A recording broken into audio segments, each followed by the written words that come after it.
கிள்ளி வச்சுருக்கேன். இதில் பாதி வெங்காயத்தில் வந்து பாதி வெங்காயம் வச்சுருக்கேன். தக்காளிலையும் அதே மாதிரி பாதி தக்காளி பழம், 2 பல் பூண்டு. பெரிய பூண்டாக இருக்கிறதுனால 2 வச்சுருக்கேன். சின்ன பூண்டுன்னா நீங்கள் 4 வச்சுக்கோங்க. ஒரு அரை டீஸ்பூன் மல்லி விதைகள், அரை டீஸ்பூன் ஜீரகம், அரை டீஸ்பூன் மிளகு.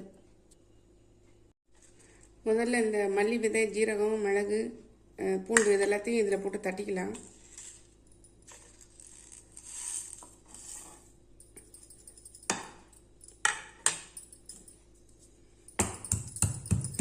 தட்டிட்டு காமிக்கிறேன்.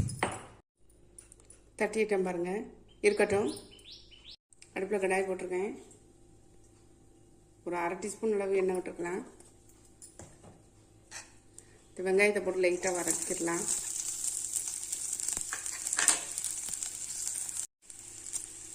தக்காளி போட்டு சேர்த்துக்கேன். நல்லா வேகட்டும்.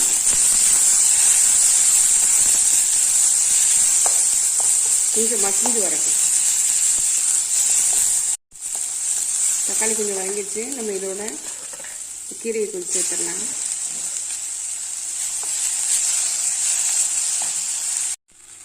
வதங்கிடுச்சு. நம்ம இப்போ தண்ணி விட்டுக்கலாம்.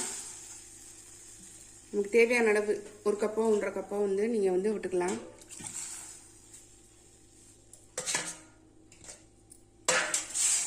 இதுலேயே நம்ம வந்து தட்டி வச்சுக்கிற பவுடரையும் இதிலே சேர்த்துடலாம். நம்ம இதிலேயே தட்டி வச்சுக்கக்கூடிய பவுடரை சேர்த்துடலாம். இதில் வந்து மிளகு, ஜீரகம், பூண்டு இதெல்லாம் வந்து மல்லி விதைகள் இதெல்லாம் தட்டி வச்சுருக்கோம் இல்லையா, அதை இதில் சேர்த்துருவோம்.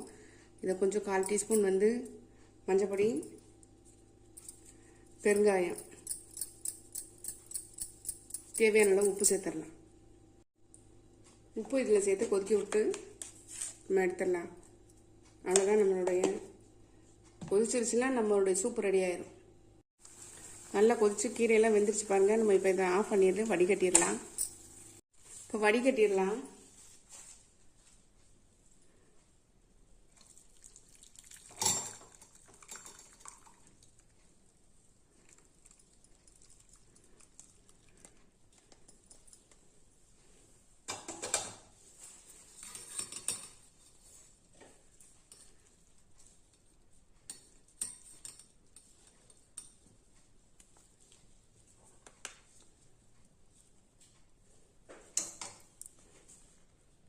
அவ்வளோதாங்க, நம்மளுடைய சூப்பு சூப்பராக ரெடி ஆயிடுச்சு.